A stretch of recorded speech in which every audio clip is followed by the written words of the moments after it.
শনিবার তুই আমারে কেন কান্দাইলি, আমার বন্ধু নাই যে দেশে দুঃখ কার কাছে বলি। মানে গান জানি মোটামুটি, তবে এইটা গাইলাম আর কি। আজকের একটা পাগলের গল্প বলতে বলতে আসছি গাড়িতে, এই কারণে তাদের সামনে রেখে গেলাম। গান আমি জানি না, গান গাওয়া হচ্ছে ইজ্জতের ব্যাপার। গান গাইয়া বাড়ি পর্যন্ত যাওয়াটাও একটা রিস্কের, কারণ আমি এখানে গান গাইলাম, এখান থেকে আমি যাইতে পারবো কিনা সেটাও তো একটা বিষয়, তাই না?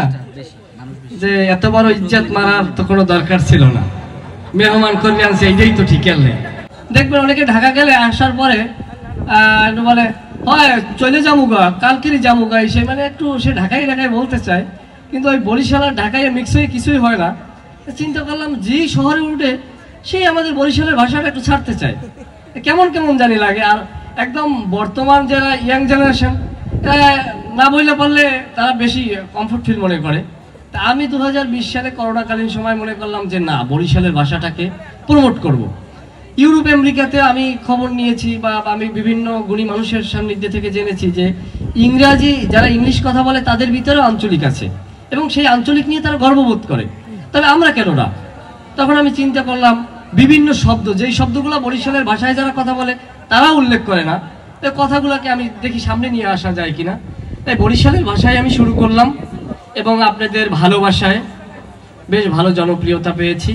নাটক করে যাচ্ছি, বরিশালের ভাষায় বেশিরভাগ করতে হয়, কারণ যেই কাস্টিং করে আমি মাঝে মধ্যে চেষ্টা করি যে আমি একটু বরিশাল বলবো না, আমি একটু পাবনা বলবো, আমি একটু নোয়াখালী বলি, বলে না আপনার বরিশালটাই ঠিক আছে, ওইটাই দেন।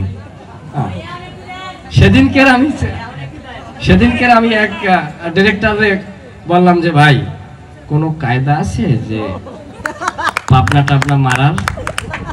কয় ভাই এরা উপরিতে বললে দেশে, এটা যে প্রডিউসার সে ডিমান্ড করছে এটা বরিশালই মারতে হইবে।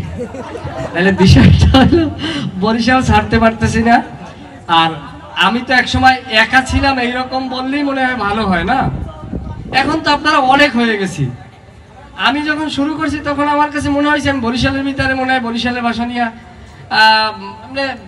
মোশারেফ ভাই বা সাব্বির ভাই এদের এমনি আঞ্চলিক পর্যায় থেকে আমি মনে হয় একা কাজ করি। হয়তো আমার আগেও কেউ করতে পারে, আমার জানা নাই। তবে এখন বেশ মাশাআল্লাহ অনেকে অনেক রকম কাজ করছেন, ভালো লাগছে দেখে। সবার জন্য শুভকামনা, আমার জন্য দোয়া করবেন। আসলে গানের ভিতরে থাকলে শিল্পীদেরও মন খারাপ হয়, কারণ এইবারটা বেশি কথা কয়, গান গাইতে পারলে সুবিধা হয়। হ্যাঁ, মানিজ্যের সবাই আছে বন্ধু, তুমি এই কথা বললো না। আচ্ছা, 2 লাইন গান না। আমি ছোটবেলায় একটা পাগল চেতাইতাম, বুঝছেন? একটা পাগল ছিল জট পড়া, সে একটা গান জানতো, তো ওরে আমি ধরেই বসাই দিতাম যে এই পাগলা একটা গান গাও। সে ইসাক সরকারের একটা গান গাইতো, আমি তো গান জানি না, বুঝছেন?